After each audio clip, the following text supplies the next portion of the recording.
Estás escuchando El Despertar, un podcast dedicado al estudio de la Biblia y enseñanzas prácticas para las mujeres en su diario vivir. Una historia de pasión pecaminosa, calumnia, crueldad, despecho. Un joven con integridad, pureza, fidelidad a su superior y temor reverencial de Dios. Nos podríamos preguntar, ¿por qué Dios permite que los creyentes rectos sufran injustamente? José ha pasado una crisis tras otra. Sus hermanos casi lo matan y al final deciden venderlo como esclavo a una caravana de ismaelitas que pasaba por allí. ¿Quién iba a pensar que ese esclavo iba a llegar a ser el segundo en poder en el imperio más grande del momento? La esposa del capitán era bastante más joven que él. Tendría unos 20 y tanto pocos de años. Era una de esas que, de haberse presentado en un concurso de belleza, se llevaba el primer premio.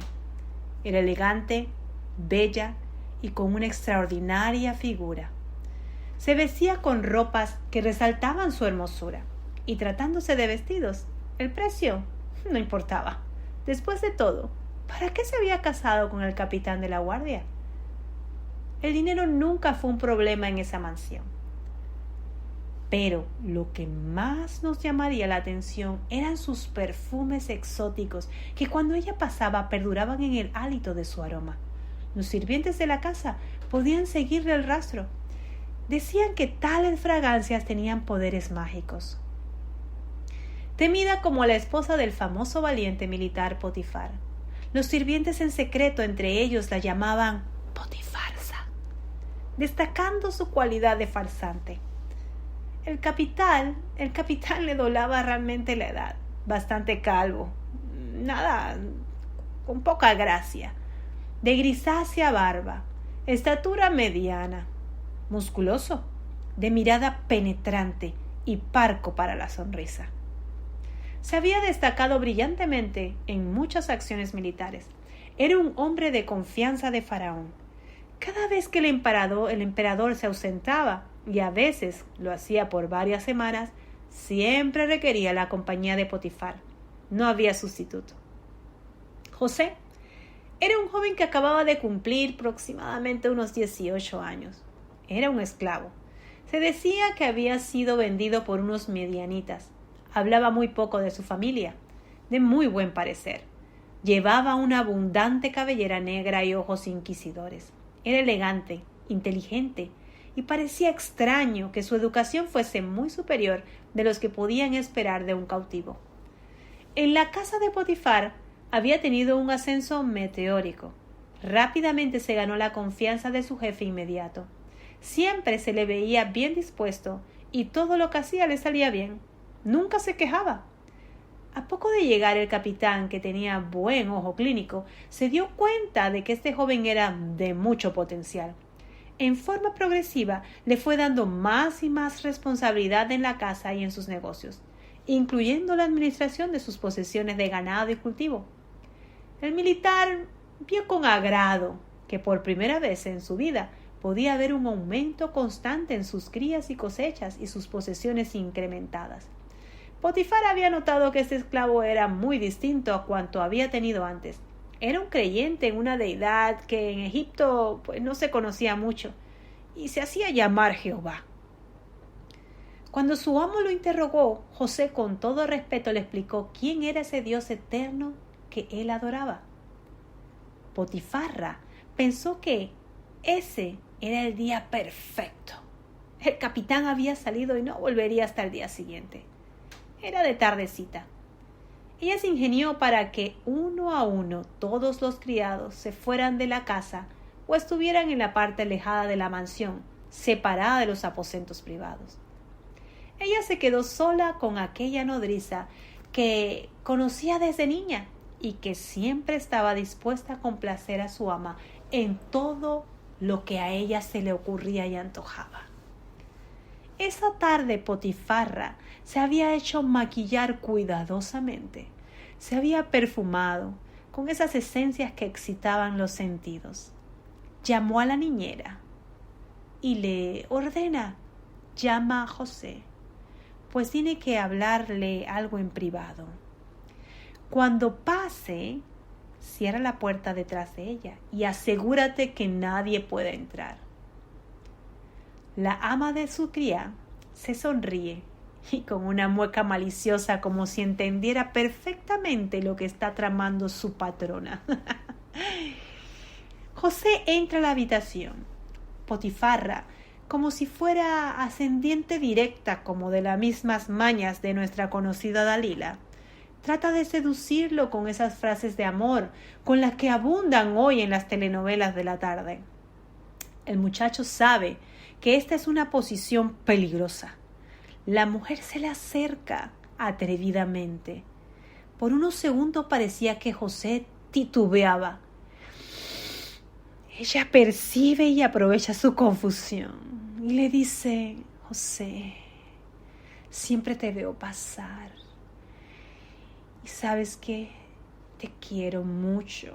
Acércate, no hay peligro, no hay nadie que nos ve. Mi marido está lejos y no hay nadie en casa. José se ha repuesto de un instante de debilidad y responde: no, mi señora. Su esposo se preocupa con todo lo que hay, no tiene por qué preocuparse en todo lo que hay en la casa. Ya ha puesto en mi mano todo lo que tiene. No hay otro mayor que yo en esta casa y ninguna cosa me ha reservado sino a ti, por cuanto tú eres su mujer. ¿Cómo pues haría yo algo de tan gran mal? Y sobre todo pecar contra mi Dios. No, señora, no. Ella se acerca suavemente, lo abraza, lo acaricia y lo trata de arrastrar a su cama. José forcejea, se libra de ella y huye, y aunque dejando en las manos de Potifarra alguna de sus ropas íntimas que ella consigue retenerle, la mujer empieza a gritar: ¡Nodriza! ¡Busquen a los soldados! ¡Ha tratado de abusar de mí! ¡Ayuda, por favor!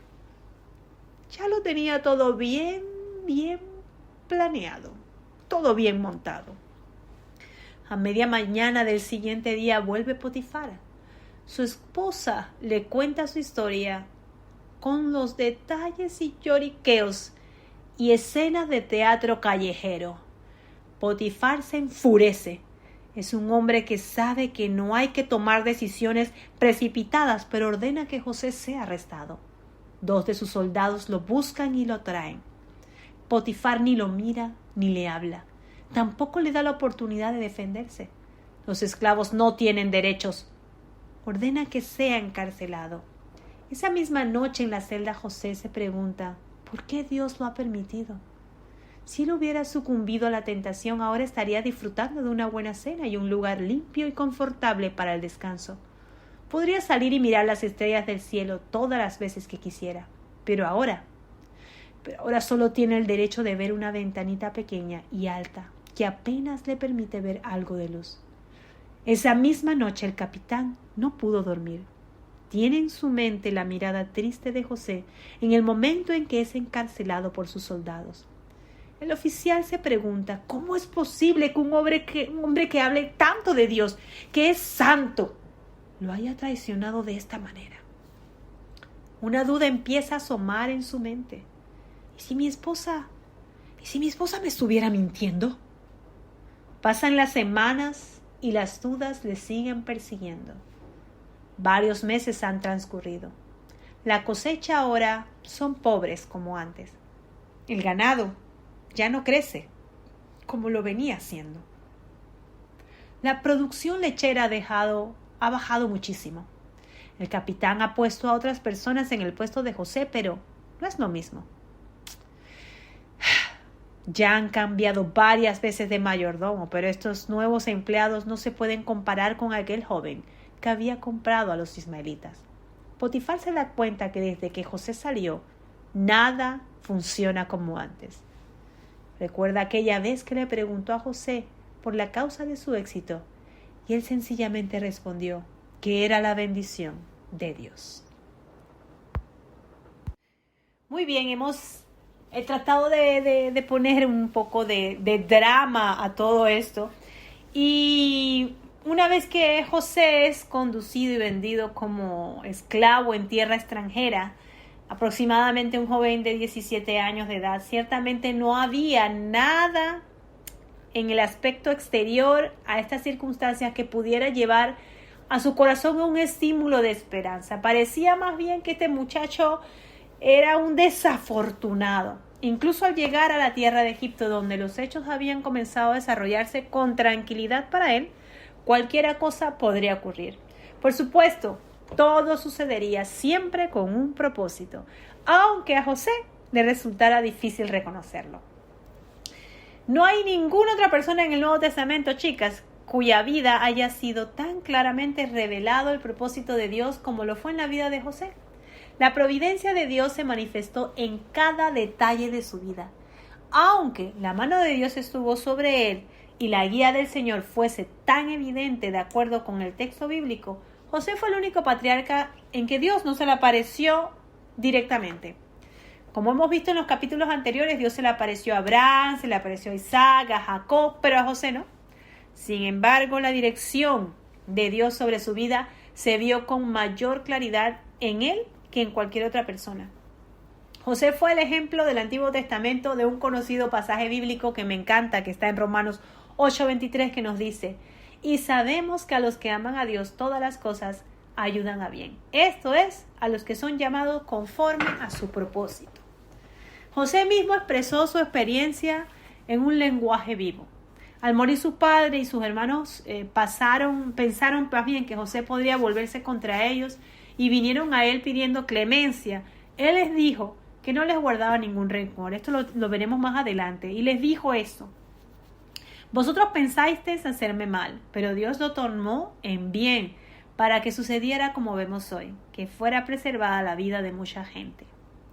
Y aunque todos los factores parecían apuntar en la dirección equivocada y su aspecto era tan malo que daba pie como para esperar lo peor, cada evento resultó ser un paso más hacia el cumplimiento del propósito de Dios en la vida de este personaje. Yo no sé si a ustedes les ha pasado, pero ciertamente a veces cuando estamos de lleno buscando del Señor y de repente nos viene una calamidad, muchas veces lo primero que decimos es: Señor, ¿qué pasó aquí? ¿Por qué a mí? ¿Por qué si yo te sirvo supuestamente pues todo lo bueno me debe de pasar, ¿no? Pero no, así no es. Muy bien, vamos entonces a leer. Toma tu Biblia, vamos a Génesis 39 y vamos a leer el versículo del 1 al 6. Toma también para que subrayes a medida que vamos mencionando algunas cosas que son buenas de que las subrayes para que te acuerdes. Dice así: cuando José fue llevado a Egipto, Potifar, un oficial egipcio de Faraón, capitán de la guardia, lo compró a los ismaelitas que lo habían llevado allá. Y el Señor estaba con José, subrayen, que llegó a ser un hombre próspero y estaba en la casa de su amo, el egipcio. Y vio su amo que el Señor estaba con él, subrayen, y que el Señor hacía prosperar en su mano todo lo que él hacía, subrayen, chicas. Así encontró José gracia ante sus ojos y llegó a ser su siervo personal y lo hizo mayordomo sobre su casa y entregó en su mano todo lo que poseía. Y sucedió que desde el tiempo que lo hizo mayordomo sobre su casa y sobre todo lo que poseía, el Señor bendijo la casa del egipcio por causa de José, y la bendición del Señor estaba sobre todo lo que poseía en la casa y en el campo. Así que todo lo que poseía lo dejó en las manos de José, y con él allí no se preocupaba de nada, excepto del pan que comía.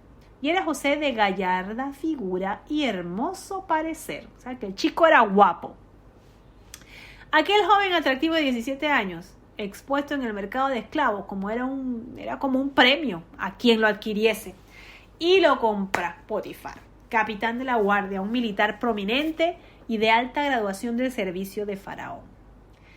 Apenas entró José en casa de Potifar, fue evidente que el Señor estaba con él, porque Dios bendijo ese hogar con bendiciones y beneficios. Y la vida transcurrió maravillosamente, bien que parecía un cuento a punto de culminar con un final feliz. Pero resulta que esta historia se tuerce.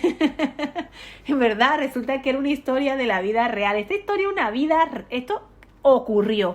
Y les puedo decir que es impresionante saber o leer esto y luego ir a Egipto, yo que tuve la oportunidad de ir a Egipto y saber de la mano de los mismos egipcios que ellos conocían a José y saben lo que hizo.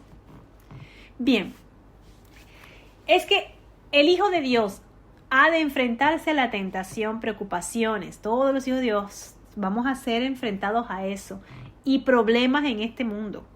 Esto iba a sucederle también a José. Si Jesús le ocurrió, también a José.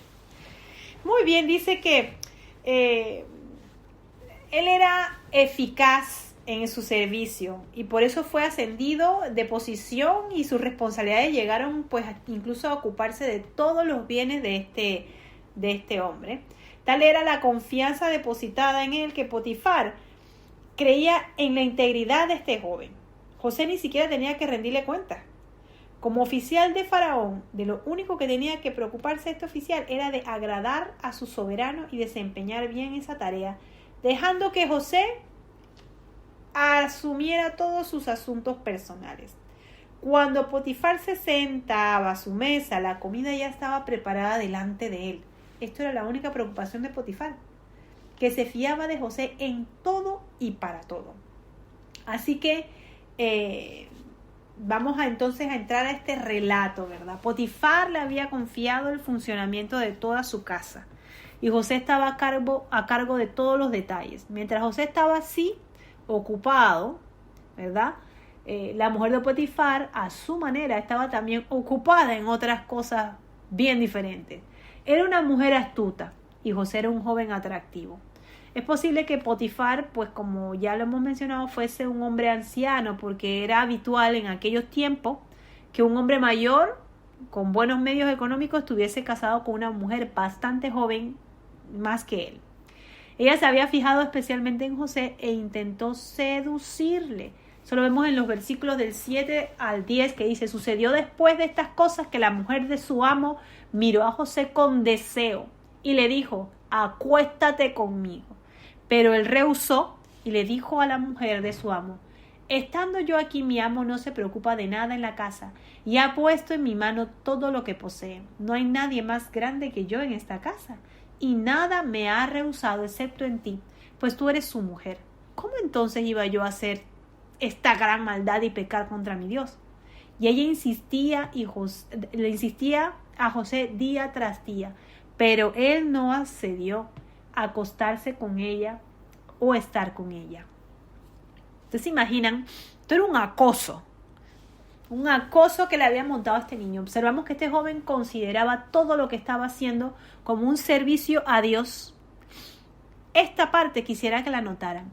Todo lo que estaba haciendo era un servicio a Dios. Había sido llevado a Egipto, país inmerso en la idolatría tanto como Babilonia.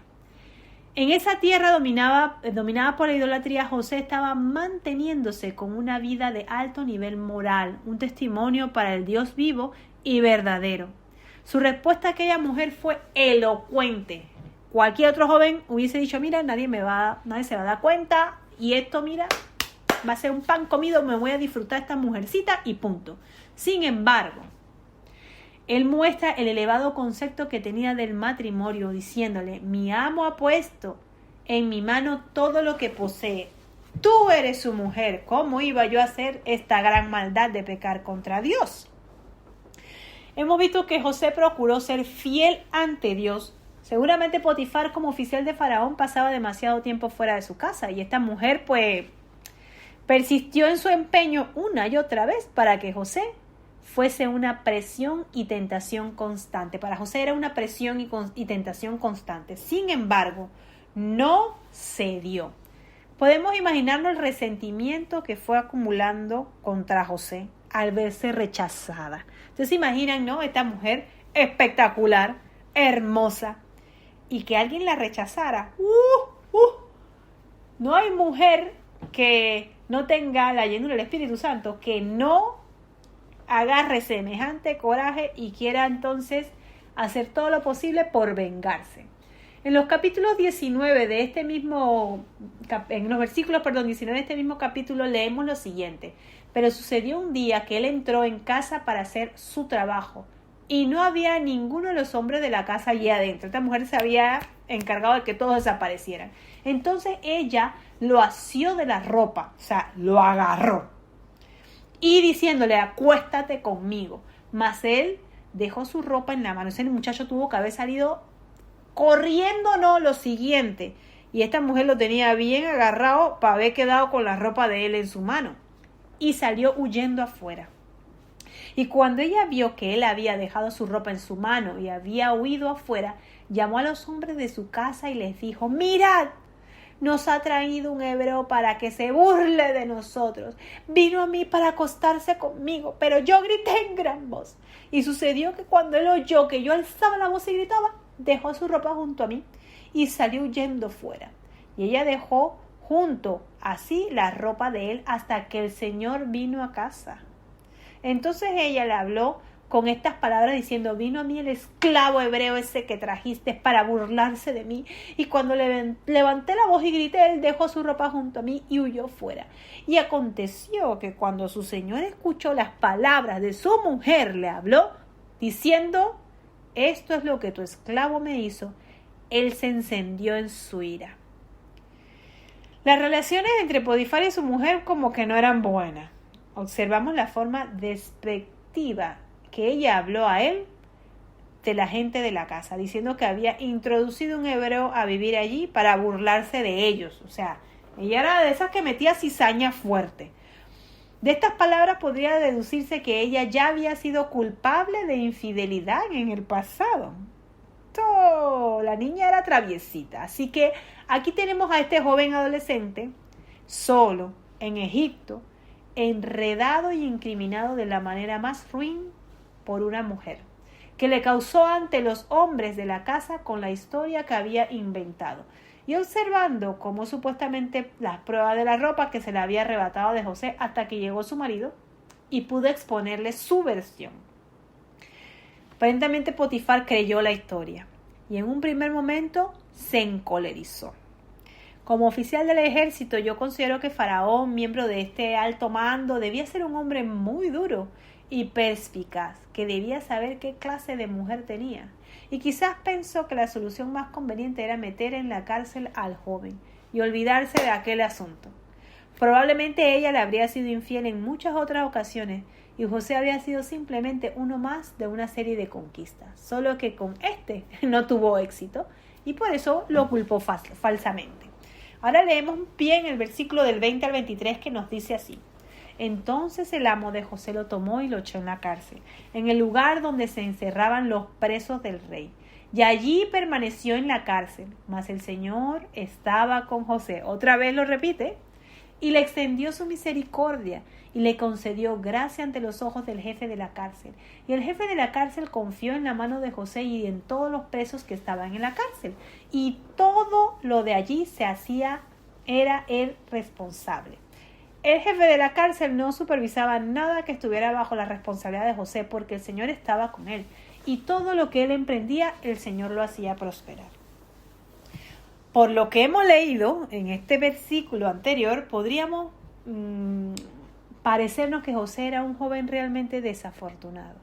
Haciendo un breve repaso de su vida, diremos que su hogar había sido el hijo favorito de su padre, distinguido con aquella túnica de colores. Pero aquella condición de privilegio duró hasta que sus hermanos, consumidos por la envidia, le arrancaran aquella túnica y lo arrojaran al pozo. Allí pudo escucharles regateando el precio con los mercaderes, hasta que se pusieron de acuerdo y le vendieron como un esclavo con destino a Egipto. ¿Ustedes se imaginan esa situación tan difícil y tan dolorosa?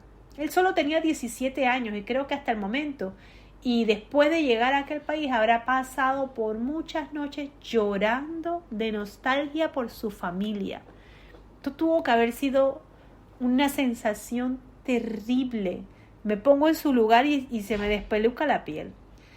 Bueno, ahora acababa de ser elevado a una nueva posición en un alto cargo, ya que era un joven muy capaz y atractivo, y entonces apareció la mujer de Potifar e intenta seducirle. Sus elevadas normas de ética y de sensibilidad ante Dios impidieron que se diese.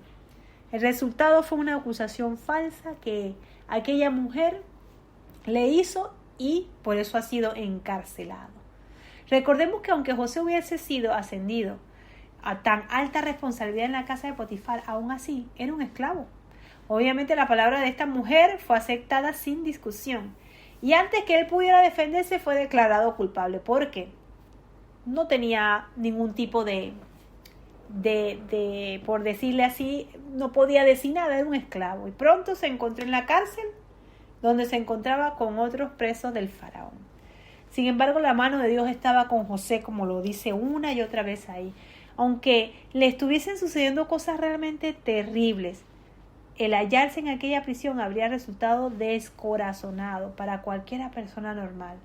Pero él sentía indudablemente la presencia de Dios en su vida. Aunque Dios no se le apareciera visiblemente y directamente como a otros patriarcas, él le hizo experimentar su misericordia. Fue así que este gobernador de la prisión comenzó a sentir simpatía por él y terminó confiando en él. Aunque se nota que José tenía una gran capacidad y era una personalidad pues muy atractiva, es importante que nos demos cuenta que Dios no hubiera estado con él. Todas esas cualidades habrían resultado inútiles si Dios no estuviera con él, guiándole en toda esa experiencia. Él realmente hubiese estado caminando por caminar. Y sin embargo, como él era fiel a Dios, Dios caminó con él. Y estaban siendo él más que todo encaminado a los propósitos divinos de una vida que agradaría a Dios. Interesante que aún siendo joven, él era un niño, que mi hijo acaba de cumplir 18 años, que yo lo veo como un niño todavía. Este niño había decidido en su corazón mantenerse fiel. Él reconoce que José tiene una buena actitud. Las circunstancias no lo agobiaron. Él se mantuvo por encima de aquellas circunstancias y las controló. Es interesante ver qué dominio propio tenía este chico. El reconocimiento de que Dios estaba junto a él y que la mano de Dios lo guiaba en su vida le impidió caer en el desánimo. No olvidemos que el desaliento y la disolución constituyen algunas de las mejores armas de Satanás. Este joven parecido supera todas las circunstancias adversas. Me recuerda otro pasaje de la Biblia que también menciona algo interesante, el Hebreos 12:11, que dice: al presente ninguna disciplina parece ser causa de gozo, sino de tristeza. Sin embargo, a los que han sido ejercitados por medio de ella, les da después fruto apacible de justicia. Ciertamente la disciplina del Señor producirá el fruto de la justicia en la vida de este joven. La historia de José nos revela que no todos los hombres tienen un precio. Satanás afirma lo contrario, pero han existido varios hombres a quienes el enemigo de Dios no ha podido comprar. José fue uno de ellos. El patriarca Job fue otro. Y aún otro fue el apóstol Pablo. Satanás desprecia a los seres humanos. Satanás te desprecia a ti. Satanás me desprecia a mí. Y así como te desprecia a ti, desprecia a toda la gente que ama al Señor. Satanás no ha podido comprar la fidelidad de muchos. ¿Realmente era la voluntad de Dios que José estuviera en la prisión?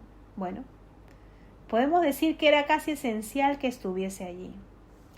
Y en nuestro próximo capítulo de mañana estaremos viendo eso. Vamos a reafirmar nuestra confianza en Dios y fortaleza en de que muchas veces vamos a tener situaciones difíciles, pero cuando nos aferramos a la palabra del Señor y cuando recitamos en nuestra mente que los que aman a Dios todas las cosas cooperan a bien, nuestra actitud hacia las circunstancias es diferente. Muy bien, chicas, hemos llegado al final de este capítulo 39 y cada vez se pone más interesante. ¿Qué circunstancias estás pasando tú en este momento? ¿Qué calamidad tienes en tu vida que puedes estar diciendo ¿por qué a mí? ¿Qué tal si cambiamos y en vez de decir ¿por qué a mí? Le preguntas al Señor: Padre, ¿qué deseas tú que yo haga? puedes guiar mis pasos, puedes hacer que mi manera de pensar frente a las circunstancias difíciles que tengo en este momento se conviertan en una alabanza realmente para ti. Y que mi testimonio de amor y fidelidad a ti sea lo que yo pueda ver de ahora en adelante. Pídele a Dios que te ayude. Ciertamente podrás tener unas circunstancias una tras otra como la tendría José. Pero sí te puedo decir que cuando tú depositas la confianza en el Señor y crees fielmente de que sí, todo lo que Él hace para ti obra para bien, empezarás a ver las cosas de otra manera. Nos veremos mañana en el siguiente capítulo. Hasta luego.